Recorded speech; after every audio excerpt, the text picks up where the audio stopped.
Assalamualaikum warahmatullahi wabarakatuh. Kembali lagi bersama saya Apriani Merhatu Solehah, mahasiswi dari Institut Agama Islam Negeri Palangkaraya, Fakultas Ekonomi dan Bisnis Islam, jurusan Ekonomi Islam, Program Studi Perbankan Syariah semester 2. Maksud dan tujuan pembuatan video ini adalah untuk memenuhi salah satu tugas akhir mata kuliah Fikih Muamalah dengan dosen pengampu Ibu Fitri Faizah SEI MH.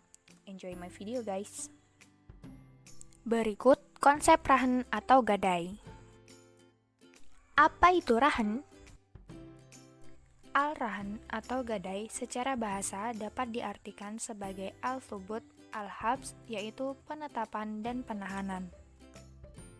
Ar-rahan menurut istilah yaitu menjadikan suatu benda yang mempunyai syar'a untuk kepercayaan suatu utang, sehingga memungkinkan untuk mengambil seluruh atau sebagian utang dari benda itu. Menurut Imam Ibnu Manzur, istilah rahan diartikan apa-apa yang diberikan sebagai jaminan atas suatu manfaat barang yang digunakan. Dari kalangan ulama mazhab Maliki mendefinisikan rahan sebagai harta yang dijadikan pemiliknya sebagai jaminan hutang yang bersifat mengikat. Ulama mazhab Hanafi mendefinisikannya dengan menjadikan suatu barang sebagai jaminan terhadap hak atau piutang yang mungkin dijadikan sebagai pembayaran hak tersebut, baik seluruhnya maupun sebagiannya. Ulama Syafi'i dan Hambali dalam mengartikan rahan yang dapat dijadikan pembayaran utang apabila orang yang berhutang tidak bisa membayar hutangnya. Sebagaimana telah dijelaskan di atas bahwa ar-rahan adalah menjadikan barang berharga sebagai jaminan utang. Namun, untuk ketenangan hati, pemberi utang memberikan suatu jaminan bahwa uang itu akan dibayar oleh yang berhutang. Untuk maksud itu, pemilik uang boleh meminta jaminan dalam bentuk barang berharga. Selanjutnya, hukum dasar rahan. Hukum meminta jaminan itu adalah mubah berdasarkan petunjuk Allah dalam Al-Quran Surah Al-Baqarah ayat 283. Para ulama sepakat bahwa ar-rahan diperbolehkan tetapi tidak diwajibkan sebab gadai hanya bersifat jaminan saja jika kedua belah pihak tidak saling mempercayai. Firman Allah Farihanun Makbudah pada Quran Surah Al-Baqarah ayat 283 di atas adalah irsyad atau anjuran baik saja kepada orang yang beriman. Sebab pada lanjutan ayat tersebut dinyatakan, akan tetapi jika sebagian kamu mempercayai sebagian yang lain, hendaklah yang dipercayai itu menunaikan amanatnya atau utangnya.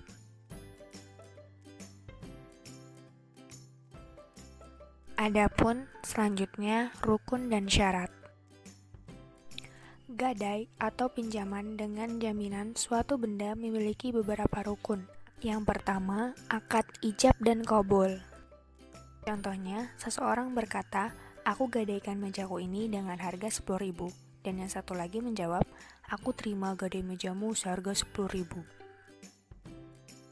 Akad ijab dan kabul selain dengan kata-kata bisa juga dilakukan dengan surat, isyarat, atau yang lainnya. Rukun yang kedua akid, yaitu yang menggadaikan atau rabin dan yang menerima gadai atau murtabin. Adapun syarat untuk keduanya adalah ahli tasyafur, yaitu mampu membelanjakan harta dan dalam hal ini memahami persoalan-persoalan yang berkaitan dengan gadai. Rukun yang ketiga, barang yang dijadikan jaminan atau board. Syarat pada benda yang dijadikan jaminan ialah keadaan barang ini tidak rusak sebelum janji utang harus dibayar. Rasulullah bersabda, setiap barang yang boleh diperjualbelikan boleh dijadikan board gadai. Selanjutnya, hukum pemanfaatan barang rahan. Menurut jumhur ulama, termasuk di dalamnya Imam Syafi'i menghukumi tidak boleh memanfaatkan barang gadaian meskipun pemiliknya mengizinkan. Mereka beralasan karena hal itu berarti mengambil keuntungan dari utang. Namun, dalam kasus lain, menurut pendapat pertama ini, si murtabin atau penerima gadai boleh mengambil manfaat barang yang digadaikan itu kalau barang gadaian itu menghendaki nafkah, seperti sapi, kambing, kerbau, dan sebagainya. Kebolehan itu sekedar untuk mengganti ongkos, biaya hidup binatang-binatang tersebut dan tidak boleh lebih dari itu. Ulama Hanafi berpendapat bahwa hukum kebolehan memanfaatkan barang gadaian oleh si pegadai jika hal itu diizinkan oleh pemilik barang. Imam Malik berpendapat bahwa manfaat atau hasil dari barang yang digadaikan adalah milik orang yang menggadaikan. Akan tetapi, si penerima gadai dapat mengambil manfaat berdasarkan syarat-syarat yang telah disepakati oleh kedua belah pihak. Menurut Imam Hambali, diperbolehkannya mengambil manfaat bagi penerima gadai itu bukan dikarenakan sebab mengutang. Karena jika sebab mengutang, maka menurutnya termasuk riba dan haram meskipun ada izin dari pemilik barang gadaian.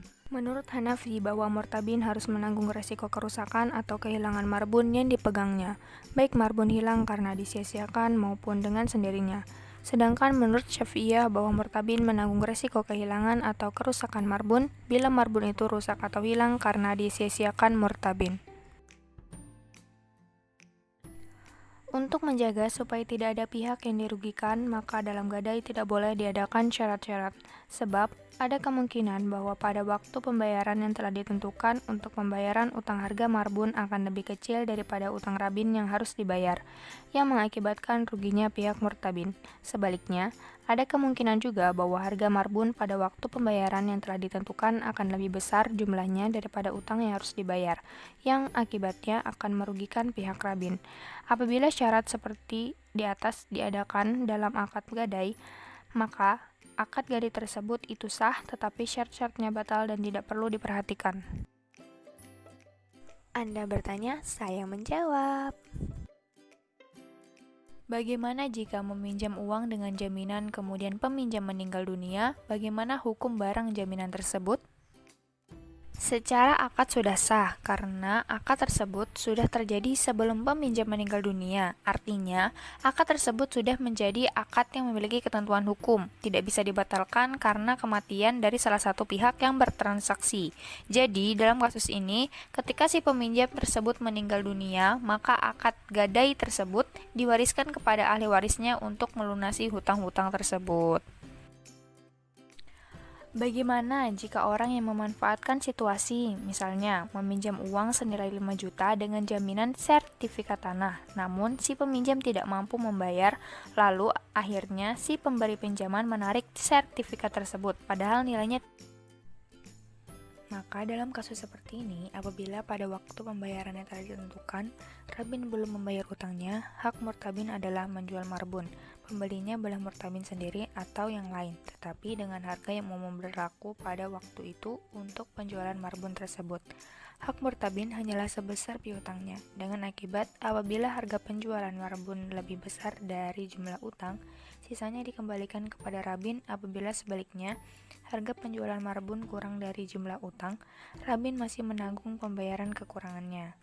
Nah, ada hadis yang diriwayatkan oleh Hamar bin Salamah yang artinya, apabila seekor kambing dijadikan barang jaminan, maka si penerima gadai itu boleh meminum susu kambing yang ada di tangannya senilai ongkos yang ia keluarkan untuk biaya makan dan minum si kambing itu. Jika lebih dari itu, maka dihukumi riba.